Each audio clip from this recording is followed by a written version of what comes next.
Kulikuwa na kijana mmoja aliyeitwa Baraka, aliyekuwa akiishi katika kijiji kidogo pembezoni mwa mto mkubwa.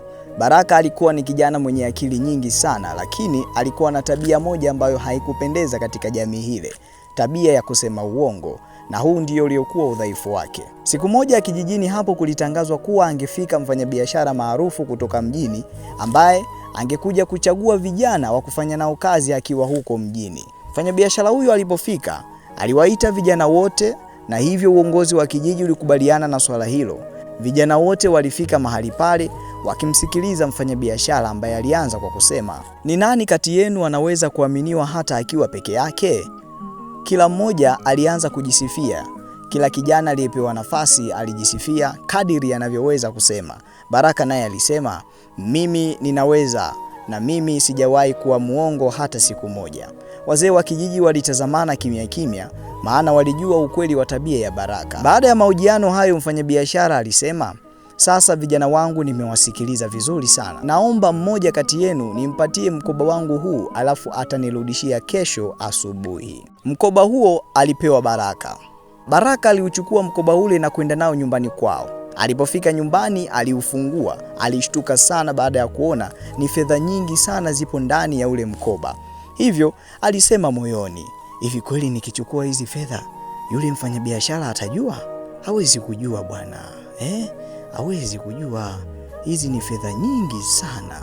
Usiku kucha Baraka hakulala, alikuwa anapambana yeye na roho yake, yeye na nafsi yake. Nichukue nisichukue, niache nisiache, maneno ya babu yana umuhimu hayana umuhimu. Akiwa katika hali hiyo ya kuwaza kuchukua ama kupunguza pesa za yule mfanyabiashara, alikumbuka maneno ya babu yake aliyomwambia, "Baraka mjukuu wangu, ukweli unaweza ukakuchelewesha kufika, lakini uongo utakuangusha njiani." Asubuhi ilipofika, alimrudishia mfanyabiashara mkoba ule bila kupoteza hata senti moja. Mfanyabiashara alitabasamu na kusema, "Nilijua kuhusu tabia yako ya zamani, lakini jana nilikuwa napima kama unaweza kubadilika. Mtu mwenye maadili si yule ambaye hajawahi kukosea, bali ni yule aliyechagua kufanya yaliyo mema hata akiwa na nafasi ya kufanya mabaya." Baraka alikaa kimya akimsikiliza mfanyabiashara, kwani tayari alikuwa anawaza mambo mengi sana, kwamba alikuwa na uwezo wa kuondoka na lile begi kwenda nalo mbali, ila aliamua kulirudisha. Lakini kumbe alipolirudisha ndipo alipokuwa anafunzwa kuwa na tabia njema na bora zaidi. Na yule hakuwa tu mfanyabiashara, bali alikuwa ni mtu aliyetumwa na familia ya Baraka ili kumbadilisha kwa njia ya kile anachokipenda. Baraka alikuwa ni muongo kutokana na mali. Baraka alikuwa ni mtoto bora, lakini uongo wake ulisababishwa na mali ambazo hanazo, mali ambazo anamiliki. Hivyo walitaka kutumia njia hiyo hiyo kumfanya Baraka abadilike. Na laiti kama angeondoka na hilo begi, yangetokea mengine ambayo ingekuwa ni njia pekee ya kumfundisha Baraka. Hatuendelei huko kwa sababu lengo letu limefikia hatima hiyo.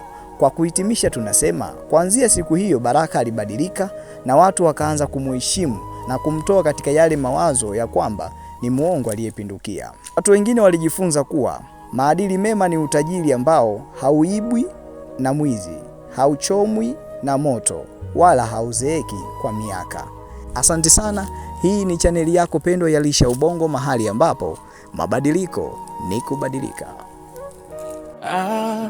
Lisha Ubongo, mabadiliko ni kubadilika. Lisha Ubongo, mabadiliko ni kubadilika.